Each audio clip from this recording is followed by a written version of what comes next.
Hi Damien. Hello. So what's it like being vegan in London? Being vegan in London's getting easier and easier by the day. I went vegan 2 years ago, and since then there's been loads of new cafes opening up, loads of new shops that stock vegan products, and there's so many like vegan pop-ups and new events happening all the time that just are bringing the vegan community together and making it really easy. Like I say to people, there's never been a better time to be vegan, and London is definitely one of the best cities in Europe for it, and it's just getting better and better. So you're into your sport and fitness? I am indeed, yeah. Yeah. Can vegans be sporty? Oh, definitely. I think I was totally inspired by Scott Jurek, the ultra endurance athlete. He's won the 100-mile race, the Great Western States 7 times in a row as a vegan. Wow. And the guy is an absolute beast. He's amazing. The stuff that he's done. At the moment, he's running like 2,800 miles across the Pacific Northwest Trail, and he's purely plant-based. Has been since 1999. So I think you can do actually better as a vegan, especially when it comes to endurance sport, because your body recovers better in an alkaline state. And if you're eating a plant-based diet, I think you generally will have more alkaline pH levels, which allows your body to recover and makes you less at risk of osteoporosis. So for an athlete, the vegan diet is absolutely great. And personally, when I went vegan, I felt like this energy rising up in me, telling me to go and exercise more, to run more and cycle, and it really kind of inspired and drove me to be more fit and show people as well that, you know, being vegan doesn't mean being weak, it means actually thriving and being really strong. So what things have you completed? Have you done marathons? Done a marathon, did Edinburgh Marathon last year. I mainly just do sort of like 40, 30 mile bike rides with friends. I do quite a lot of shorter racing, 5k, 10ks. I definitely want to do another marathon soon. I've got the itch again. Yeah. So I go to the gym, cycle, run. When I felt very competitive when I first went vegan, especially wanting to like beat people and running races and stuff and show what you can do on a vegan diet. That I'm more happy with like not competing now, but I definitely want to take on some new challenges, and I feel really inspired by John Robinson and Tim Sheaf, who are 2 guys I know, and they've been doing some outstanding running. They ran the 100k London Sprite, and they ran the vegan 3000s like over all the mountains in Snowdonia recently, and that was just totally inspiring. So I look into those guys and what they're doing really, really quickly on a vegan diet with running. It's definitely inspiring me at the moment. Yeah, definitely. Yeah, those guys are smashing it.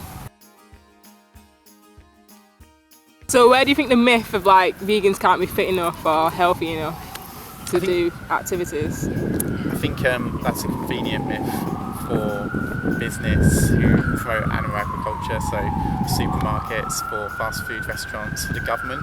Animal agriculture is one of the leading forms of money for the government get. I think it's like 6th in the overall GDP generators. So it's convenient for us to eat animal products because, one, it keeps us sedate, keeps us less free of thinking, keeps our minds clouded, and it makes us more of a subservient population. So I think it's a myth that suits media, it suits advertisers, it suits big business, because any industry that exploits is one that's profitable.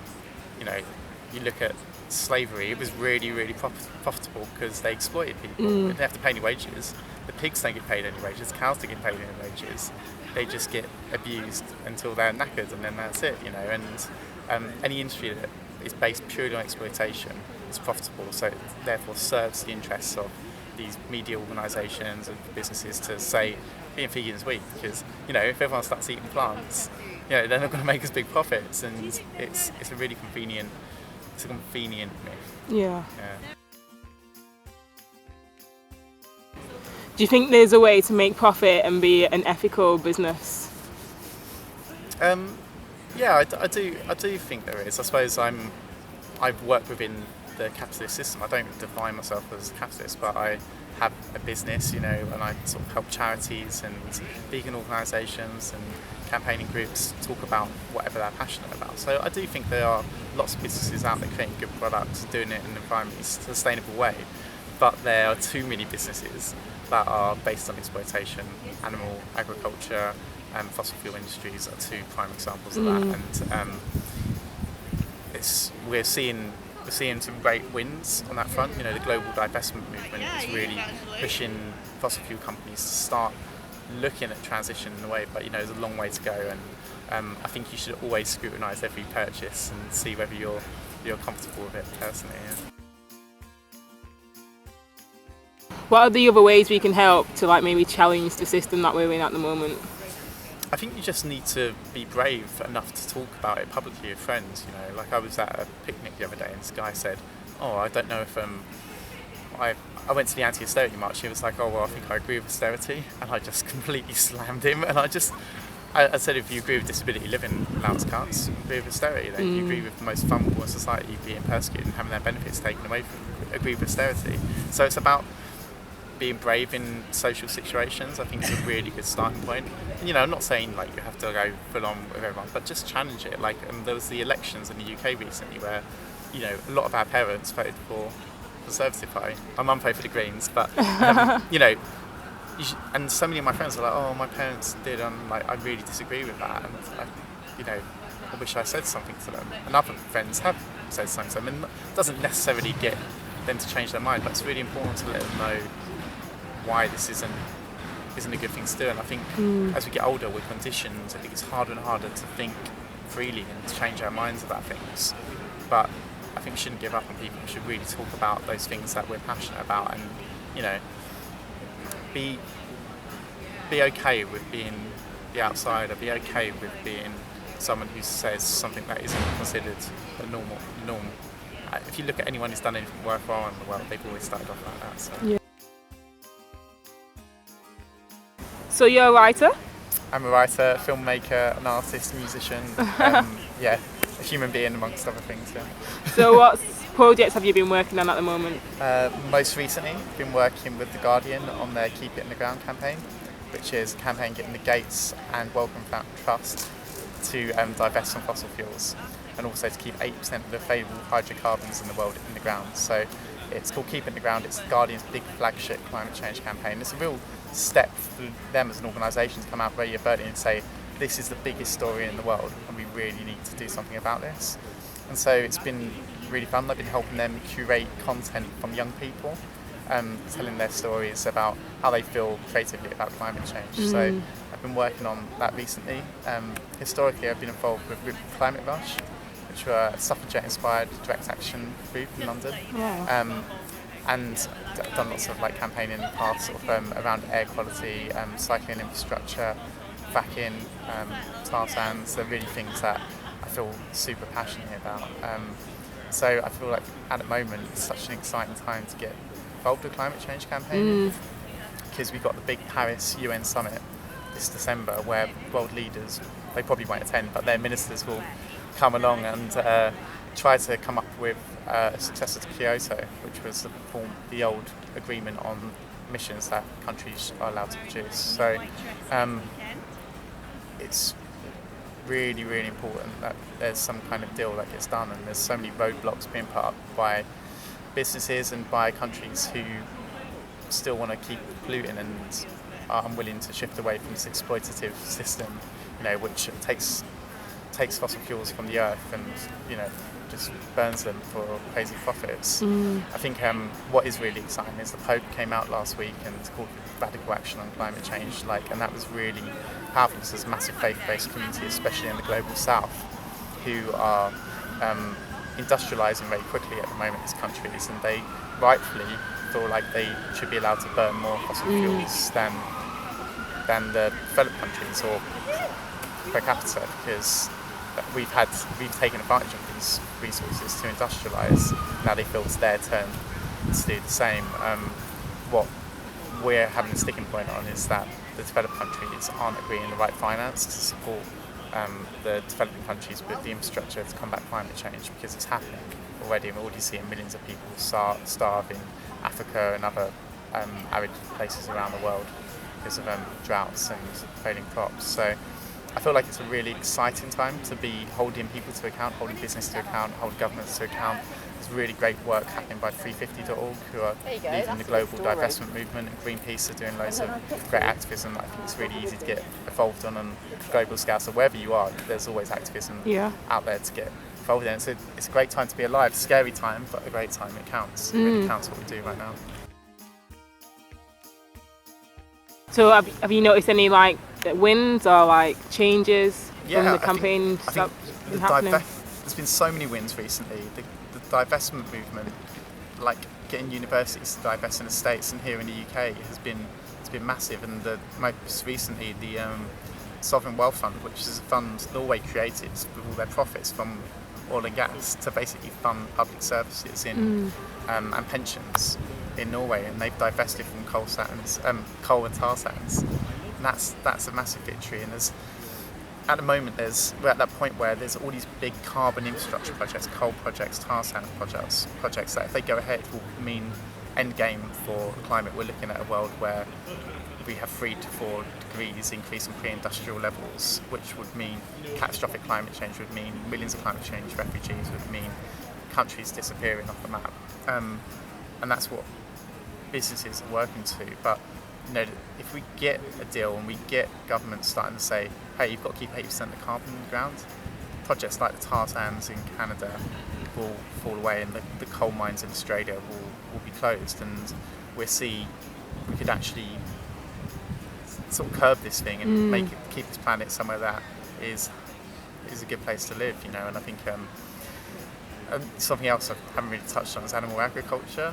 It's such a massive thing in the climate change debate that isn't being talked about. You've got 16.5% of emissions, global greenhouse gases, coming from methane, released by cows and other sheep and stuff. And if you take into account the fossil fuels that are used in the extraction, the farming of animals, and then the transport, it actually totals up somewhere around 51%, according to Cowspiracy, the film that came out last year. And the reality is it's probably somewhere between 30 and 50, but that's massive. That's more than global transport. It's the biggest issue, and it's just not being talked about because it's an inconvenient truth. Yeah. To borrow Al Gore's film title, it's inconvenient for even the environmental organisations, who majority of their supporters will, if you just look at the stats of people in the world, will eat meat. To tell them actually, hey, tackling climate change, you need to stop eating meat, and you need to stop the governments producing so much of it. How do they look away from the facts though? If it's in their face, they just denying it. It's just because it's so ingrained into society, eating meat, that they're it's just not even conceivable that we could not eat it or reduce the amount we eat. For the mainstream, for big bloated politicians like David Cameron, he just wants to eat his Nando's or whatever, they're just not even considering it as a thing. Look at deforestation in the Amazon. That's being driven by farming land for cows, raising cows to be slaughtered. And I think times are changing. There is a shift in general conscious thinking, progressive society where people are eating less animals and they are looking at getting more vegan or getting more plants into their diet. So that shift is occurring, but it's not happening fast enough, for the environment. And I think it just makes me crazy when I think about, oh my God, if we ate half the amount of meat in the world as we do now, we would cut 25% off the global greenhouse gases and probably be okay. Yeah. It's just it's craziness. It'd be so good. Maybe one day. So you do some other projects. You're starting up Vegan Futures. Vegan Futures, yeah. So Vegan Futures is a new one-day festival happening in London in September, and we're bringing together inspiring people for lots of talks and workshops to help people get the most from living a vegan lifestyle, to help people really thrive and understand how they can be great advocates for veganism in their communities and understand nutrition, how to run marathons, how to be super fit on this lifestyle, and also just to enable people to connect and just meet like-minded people, because especially if you're not from somewhere like London where there's lots of vegans, it can maybe feel kind of hard, with your friends eat meat or whatever and you're just sort of alone. So this is a great opportunity for people to come together and connect, and it's going to be in Hackney, it's going to be really affordable, and we've got some great speakers lined up. yeah, we're partnering with Veganery, who are the Try Vegan campaign, so we're really excited to have them as our like big media partner. So we're launching soon. Yeah, that's really cool. So there's kind of similar groups out there at the moment. So what will be different about your event?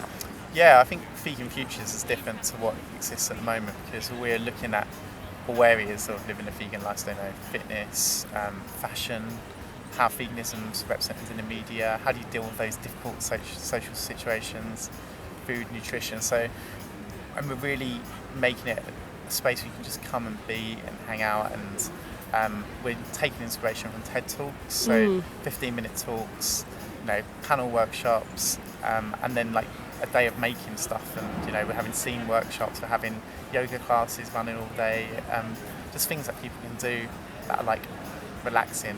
It's going to be a relaxing place to be, not frantic, not manic like some of the other festivals that are out there. It's all about just coming and just chilled out, good food, good people, good vibes, and hopefully you'll come away with some new skills and ideas to like enhance your living of this like amazing lifestyle. So yeah, it sounds good. I'm excited about it. Yeah. What do you think is the best way to promote veganism? I think just show people how great the food is, and make them something with like all your love and energy, and share that with as many people as you can. When I first went vegan, I had lots of like potlucks, just to invite my friends around and get them to like eat this amazing Mexican food, and then actually now at least 3 of them are now vegan from that group of like people I had around for a bunch of dinners. So I think if you can share what you love with people, that's always a really good place to start. And I think just try and meet people on the level of where they're at. It's really hard for some people to like ditch their leather bags or to ditch everything immediately. Just meet them where they're at. If they're really interested in one element of their lifestyle, like talk to them about it. So if they're really interested in raw foods and you do raw foods, talk to them about that. If they're really interested in sort of how do you train for a marathon with a vegan diet, talk to them about that. And I think just meeting people where they're at and sharing what you're passionate about is a really like cool thing, and I think people respond to it. So you work in like on the internet and in the media. Do you think that's a good way to promote veganism?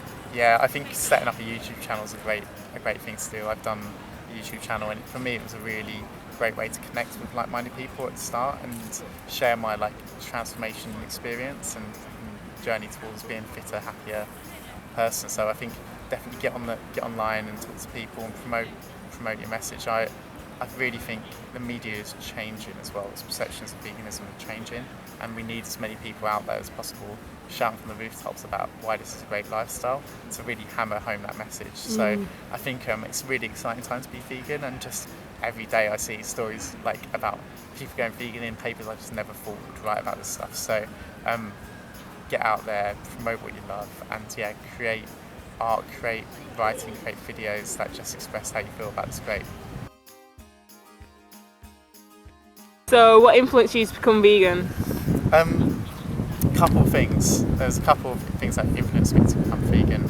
I have a friend called James Proctor. Hi James. He'd been going on at me for ages about going vegan. I was vegetarian for a few years before, and it's just sort of like that typical thing. Just sort of like, oh, I'm doing my part already. And I was doing some work for Lush campaigns on their animal vivisection stuff, the fighting animal testing campaign. And I started watching some videos whilst I was doing research about animal vivisection. Then I just thought, oh no, like they sort of linked to videos about like dairy, and I started watching those videos, and once I realised the plight of like dairy cows and how cows are artificially inseminated to keep producing milk, I just didn't realise the scale of it. And then it was a matter of time, and there was a perfect storm of me getting really into running, being born to run. Just like this was a runner's book everyone loves, and Scott Jurek, the vegan ultramarathon runner, was in that, and there's another vegan runner in there, and I was like, these guys are kicking ass and they're vegan. And at the same time, whilst I was reading that, I went to Berlin, and in Berlin I hung around with my friend Diana. Hi Diana. And her friends were all vegan, and we just ate at loads of cool vegan places, and I just got on the plane and came home, and that was it. I decided I was going to be vegan when I got back in London. When I arrived back in London, I was vegan. That was over 2 years ago now. So I've never looked back. It was just like it was a mix of like becoming aware of new knowledge, right place at the right time, and yeah, people sort of talking to me about it. Yeah, it's just telling me about it and just making me realise that it's something I could do. So do you have any tips for people that want to go vegan? Yeah, my number one tip for people who want to go vegan: eat more food, because food is less calorie dense when it's plant-based, so you just need to eat bigger plates. The biggest mistake I see people making is that they have tiny little portions of food and they're like, oh, I'm really hungry. Like, you've got to eat more. You know, eat whole foods, good, like loads of fruits, lots of vegetables, whole grains. Like, just pile it on. You won't put on weight. You'll just feel fit, happy, and like reach a new level of consciousness about the planet and animals, and just feel more connected with both of them. So definitely, like, eat more, go to events, meet new people, get on YouTube, get connecting online, and actually vegans are really generally brilliant people, so I think you'll make lots of new friends and yeah, feel happier and healthier and more happy about your role in the world, of course. Right, so where can people find you if they want to get in contact? They can find me on YouTube, Vegan Runner UK. You can find me on Twitter at Damien Clarkson, on Instagram at Damien Clarkson, and on my website www.damienclarkson.com. So all the places on the internet, yeah.